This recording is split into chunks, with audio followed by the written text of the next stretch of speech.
दोस्तों नमस्कार। आजकल देश के अंदर हर जगह पर ईडी के नाम की चर्चा है और चर्चा भला हो भी क्यों नहीं। लोकसभा का चुनाव जो होना है और ईडी तो नरेंद्र मोदी का सबसे बड़ा राजनीतिक हथियार है, सबसे बड़ा इनका सहयोगी पार्टी है, तो चर्चा कैसे नहीं होगी।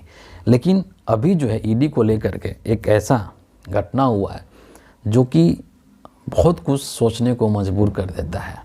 और ये जो घटना है बेसिकली ये ममता बनर्जी के यहाँ हुई है, वेस्ट बंगाल में हुई है। पश्चिम बंगाल का जो एक 24 परगना डिस्ट्रिक्ट है, जिला है, उस ज़िले में एक गांव है, उसका नाम है संदेश खली गांव।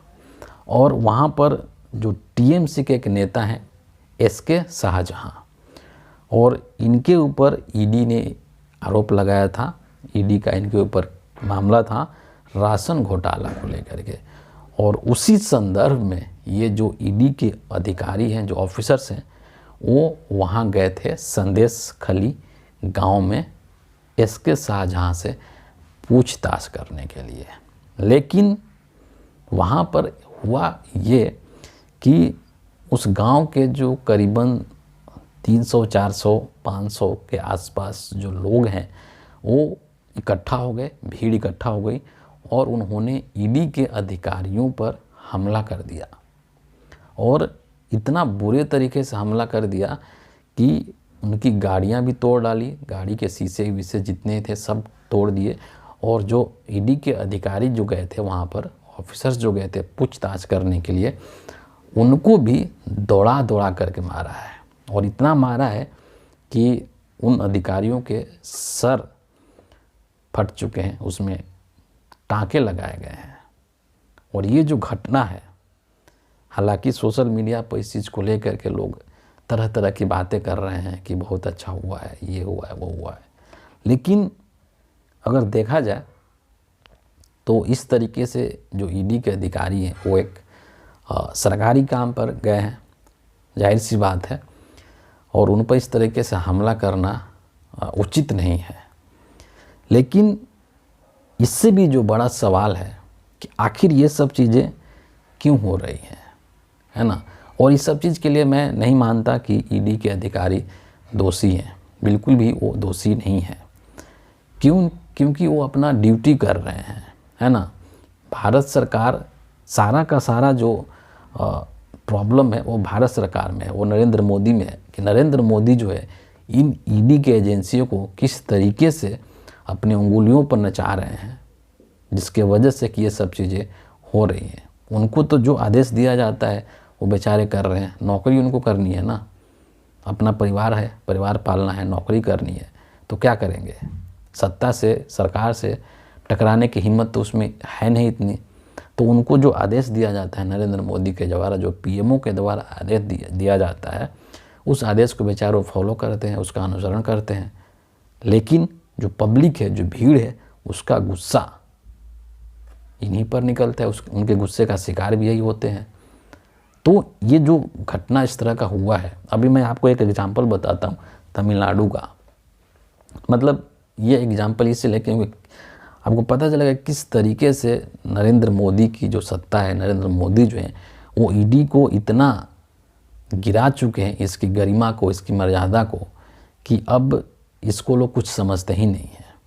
और इसको एक अपना मतलब एक राजनीतिक हथियार के रूप में इसको इस्तेमाल कर रहे हैं, बिना किसी संदेह, बिना किसी संकोच के।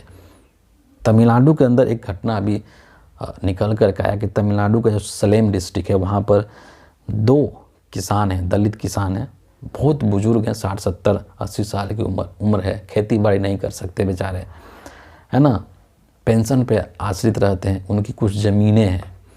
उनके ऊपर सोचिए, जिनके खाता में ये कहा जा रहा है कि जिस तरह से बहुत सारे लोग सोशल मीडिया पर शेयर कर रहे हैं कि उनके अकाउंट्स के अंदर 400-500 रुपये पड़े हैं। सोचिए कि उनके ऊपर ईडी ने जा कर के छापा मार दिया। क्यों भाई, इसके पीछे कहानी क्या है। इसके पीछे कहानी ये है कि वहाँ पर जो एक बीजेपी का कोई नेता है, उसका नाम अभी मेरे को ध्यान में नहीं आ रहा है, और वो बीजेपी का नेता जो है उन जो दलित, वो जो किसान है, उनके ज़मीन को हड़पना चाहते हैं, जिसका कि उन लोगों ने विरोध किया। और जब उन लोगों ने विरोध कर दिया, वहाँ के जा कर के केस भी कर दिया, तो उन किसानों से बदला लेने के लिए ये बीजेपी के भाई साहब जो है वो ईडी वाले के यहाँ जा कर के बोल दिए अपने कि भैया इनके यहाँ तुम छापा मार दो, और ईडी वाले जो है वहाँ पर मुंह उठा करके पहुँच गए उन गरीब किसानों के घर पे जिसके खाते में 500 रुपये हैं, 400 रुपये हैं।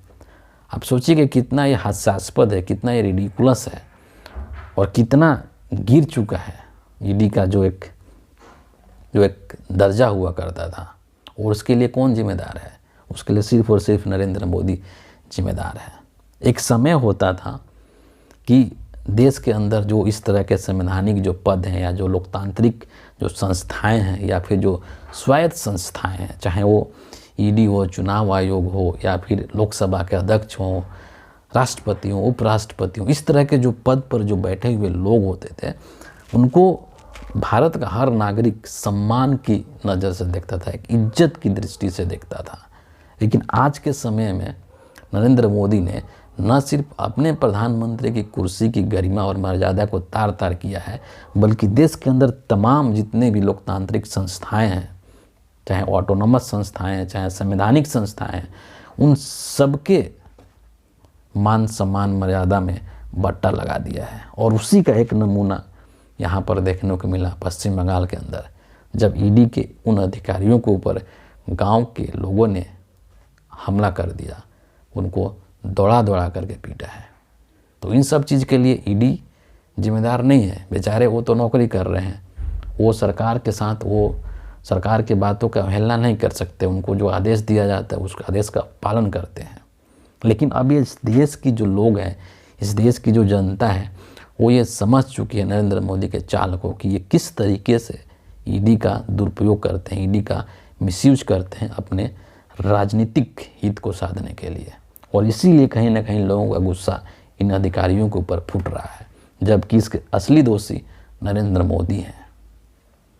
हालांकि ये सब चीज़ें एक लोकतंत्र के लिए, एक देश के लिए बहुत शर्मनाक है, नहीं होना चाहिए। लेकिन जो कुछ भी हो रहा है इसके लिए हमारे देश के प्रधानमंत्री सीधे तौर पर जवाबदेह हैं, सीधे तौर पर रिस्पॉन्सिबल है।